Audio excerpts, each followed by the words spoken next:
Assalamualaikum warahmatullahi wabarakatuh.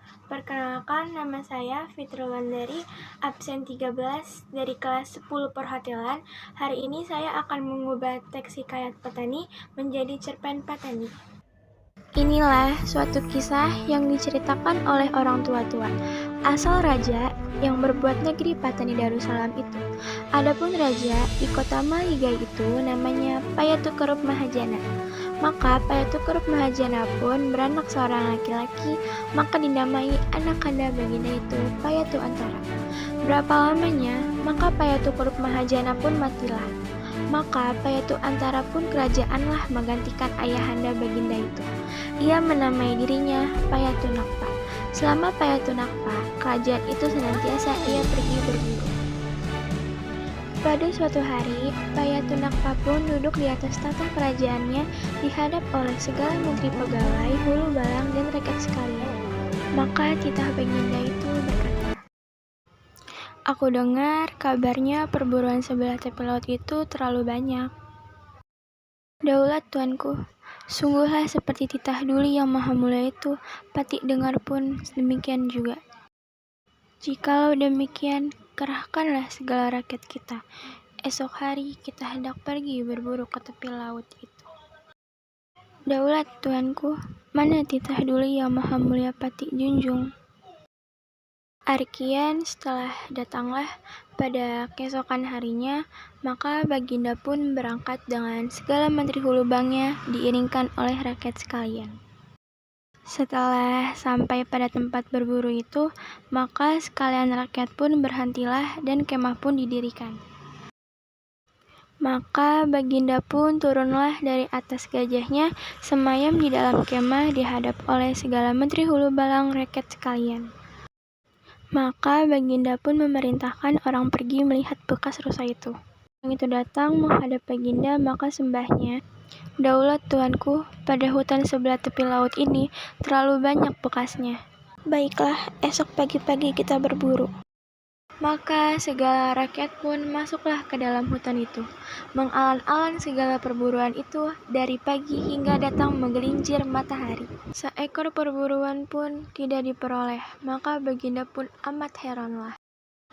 Serta menitihkan menyuruh melepaskan anjing perburuan baginda sendiri itu. Maka anjing itu pun dilepaskan. Ada sekira-kira 2 jam lamanya, maka berbunyilah suara anjing itu menyalak. Maka baginda pun segera mendapatkan suara anjing itu. Setelah baginda datang kepada suatu sorokan tasik itu, maka baginda bertanya, "Apa yang disalak oleh anjing itu?" "Daulat tuanku, Patik memohonkan ampun dan karunia. Ada seekor peladuk putih besarnya seperti kambing, warna tubuhnya gilang gemilang. Itulah yang dihambat oleh anjing itu." Setelah baginda mendengar sembah orang itu, maka baginda pun berangkat berjalan kepada tempat itu. Dan baginda pun bertemu dengan orang tua laki bini duduk merawat dan menjerat, "Daulat tuanku, adapun Pati ini hamba juga pada ke bawah Duli yang maha mulia. Karena asal Pati ini duduk di kota Maligai, maka pada masa Padukanenda berangkat pergi berbuat negeri ke Ayutthaya, maka Pati pun dikerah orang pergi mengiringi Duli Padukanenda. Setelah Padukanenda sampai kepada tempat ini, maka Pati pun kedatangan penyakit, maka Pati pun ditinggalkan orang pada tempat ini." "Siapa nama engkau?" "Nama Pati Encik Tani."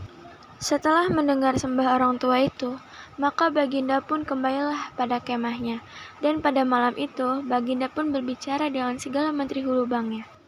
Keesokan harinya, maka segala menteri hulu bang pun menyuruh orang mudik ke kota Maligai dan ke Lancang, mengerahkan segala rakyat hilir berbuat ke negeri itu. Maka baginda pun berangkat kembali ke kota Maligai antara 2 bulan lamanya, maka negeri itu pun sudahlah. Maka baginda pun pindah hilir duduk pada negeri yang diperbuat itu. Dan negeri itu pun dinamakannya Patani Darussalam, atau negeri yang sejahtera. Pangkalan yang di tempat peladuk putih lenyap itu, pada pintu gajah ke hulu jembatan Kedi, Dan pangkalan itulah tempat Encik Tani naik turun merawa dan menjerat. Kebanyakan kata orang nama negeri itu mengikuti nama orang yang merawa. Itulah bahwa sesungguhnya nama negeri itu mengikuti sembah orang mengatakan pelanduk lenyap itu. Demikianlah hikayatnya. Demikianlah gambaran atau ilustrasi cerpen hikayat Patani. Apabila ada kekurangan dan kesalahan, mohon dimaafkan. Terima kasih. Wassalamualaikum warahmatullahi wabarakatuh.